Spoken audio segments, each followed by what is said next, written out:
Hello, everybody. My name is James Richardson, and today I'm going to be talking about ductile iron and the machining of ductile iron, as well as some properties and grain structures and things like that make ductile iron what it is, and make it as easy to use and easy and machine friendly as it is. So let's get started. So, let's talk about what is ductile iron. So, most people, when they think of iron, they think of cast iron. You know, since beginning of the Iron Age, people have been casting and forging iron. Well, iron is great. However, the grain structure of iron is more of a it tends to chip. It's got more straight grain and crystalline structure than ductile iron. So ductile iron was introduced in 1943 by Mr. Keith Millis, and when it was introduced, he was trying to find a way to make a cast iron that was almost as strong as steel, and tried to find a metal that was almost as strong as steel, but still be a lot cheaper to produce and easier to produce. Because back then, machining practices of the day were not as good as they are today. So it was expensive to have to make machine parts. The cost of it took a lot of time. The cost was very expensive. So they needed a way to cast a part and have it be almost like steel in a cast form and be cheaper than steel, because they also didn't have as much steel as they needed to go around, because he had to, during World War II, had to make a lot of things out of metal. So it was introduced. It is constructed by introducing high amounts of carbon and trace amounts of magnesium to pig iron during the casting phase. So when the pig iron is melted, they introduce so much carbon it saturates the pig iron. And so 2 or 3 times the amount that is in carbon steel, even a high carbon steel. And then they add magnesium, which makes the grain structure into a spherical structure instead of a typical crystalline structure. And that is what ductile iron is. And I got this from www.willmanine.com. What ductile iron?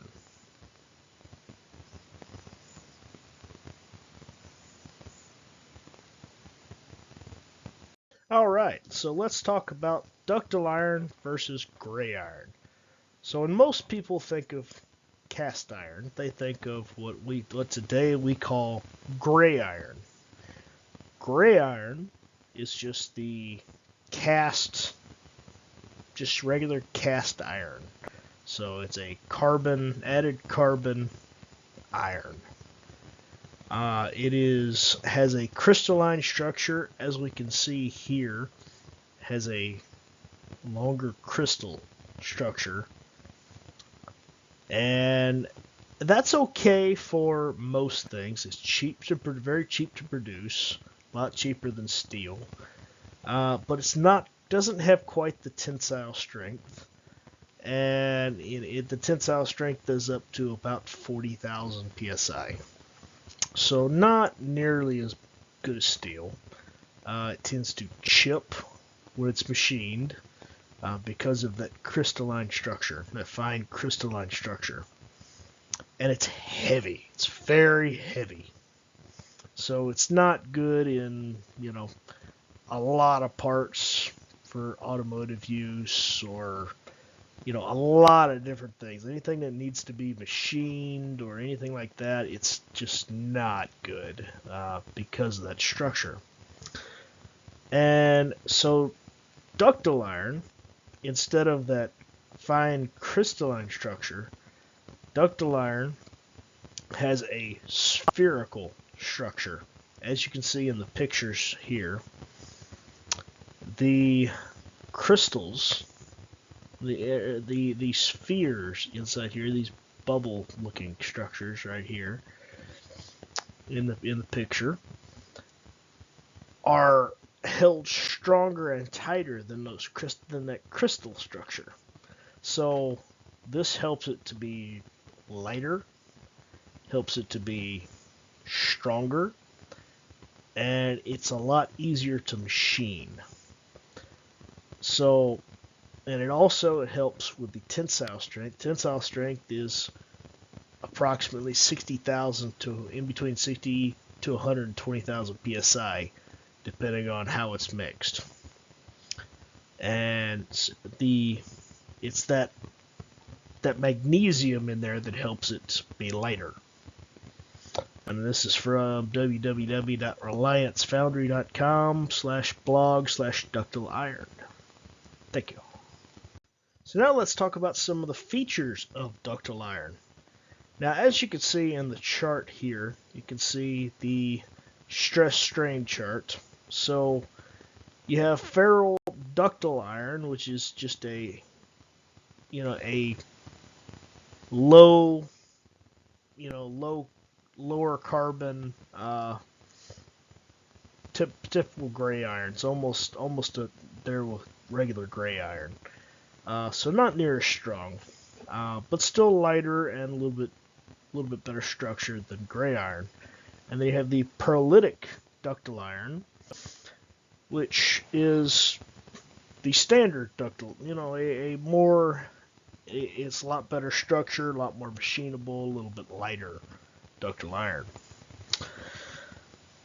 So ductile iron, it has, as we've mentioned before, it has a lighter weight than typical cast iron, and not quite as light as steel, but still lighter than typical gray iron. This makes it ideal for vehicle parts, not quite gun parts, because that needs a higher pressure, higher PSI rating. But anything that's needs to cost less to produce, but still have the strength. And anything that needs to be cast and then machined. And it has anything that needs that higher tensile strength. For instance, the picture up here, that is an engine block. So most engine blocks on cars, at least in the American market, are made out of ductile iron. This is because it's a lot cheaper than steel, it's easier to produce, and it can be cast and machined a lot easier and still retain its strength. So I mentioned this a little bit in the previous slide. One of the uses for ductile iron are car parts. It's lighter than cast iron, than typical cast gray iron. Is cheaper than steel, and it's easier to cast and it's easier to machine than steel and gray iron. Not quite as easy to cast as gray iron because there's a little bit more mixed into it, but easier to cast than steel because it doesn't take as much heat to melt it down. Another thing it is made for are fire hydrants and water valves. I work at M&H Valve Company, and we produce fire hydrants, resiliency gate valves, and butterfly valves. And most of the products that we produce use ductile iron because it's a lot cheaper than steel. Our products don't have to hold up to the same standards as steel, so we can get away with using ductile iron. We can make the products thinner than regular cast iron because of that structure. We can machine the parts a lot better than we could with cast iron. So before, when we would have to make a pipe for a fire hydrant, a standpipe, so we would have to cast the part, and then we couldn't really machine it because it would crack and split and splinter, and it couldn't be machined very easily. So we had to cast any features that we needed into the pipe and then use it like it was, basically, which is not the most ideal thing to do. We still do that with our New York pipe because New York, they have their own rules. But we actually use ductile iron now for their pipe because it can be machined. So it actually does get machined. So we don't look quite like we used to, but still. So as I mentioned, these are some of the uses. As I mentioned, this is from pictures I took of at M&H Valve.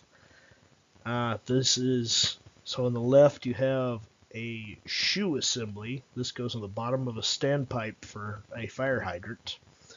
And what that is going to do is connect the standpipe to a fire hydrant to the main water line, to a city connection, or wherever they may be. It's the underground connection that connects that pipe to the fire hydrant. And then there, at top right, that is most people would call that a fire hydrant. At M&H Valve, that will get you kicked out the door. That is a nozzle section, not a fire hydrant. That is a nozzle section. At the bottom, that is a fire hydrant. That is a completed hydrant assembly. Not even a fire hydrant. That is a hydrant assembly. So that is the final product of that batch. So those parts consist of mostly ductile iron parts, but things like the flanges that attach the pipe to the nozzle section are cast iron. They're lower strength cast iron because those parts are actually designed to break. So if you've seen a movie, I'm sure you all have. You've seen a movie. Car hits the fire hydrant. What happens? Water goes everywhere. Big water spout goes everywhere. Well, that actually can't happen with our fire hydrants, because what happens is the rod inside that hydrant is two pieces at the bottom of the nozzle section and pipe. So where those meet is the connector connecting the operating rod, and the valve is in the shoe, at the top of the shoe. So if a car was to hit that, the cast iron, standard low strength cast iron flange there, and coupling, we call them a brake coupling because they're designed to brake. So when a car hits that hydrant, that nozzle section of the hydrant, those couplings break off, and the internal coupling breaks off, and the pressure pushes up on the operating rod and pushes up on the valve and shuts off the hydrant. So that way there's no water, or very little water, released. Doesn't do like the movies. Sorry. So the machining of ductile iron We use ductile iron for machining because it does not chip as easily as gray iron does. So that is due to that structure, that spherical structure versus the crystalline structure. That makes it so that it holds together better. It's more of a cohesive bond than the gray iron. It also is softer than steel. So that is also due to its structure. Steel has a tighter structure and doesn't have the magnesium. So magnesium is a softer metal. Put that in iron, makes it a little bit softer. So that means you can use softer tools, you can use cheaper tools, you can run your CNC machine faster, so your cycle times will be better, so you can run more parts in a day. So all of those factors make ductile iron a lot cheaper to machine than regular steel, and a lot better for machining than typical cast iron. I don't really have a source for this. This is just from experience. My experience at M&H Valve Company, where I'm an intern, a production intern. So I have written all of the process manuals for machining and assembly of hydrants, gate valves, and butterfly valves. So thank you all for watching my video. This is ductile iron. Thank you. Y'all have a nice night.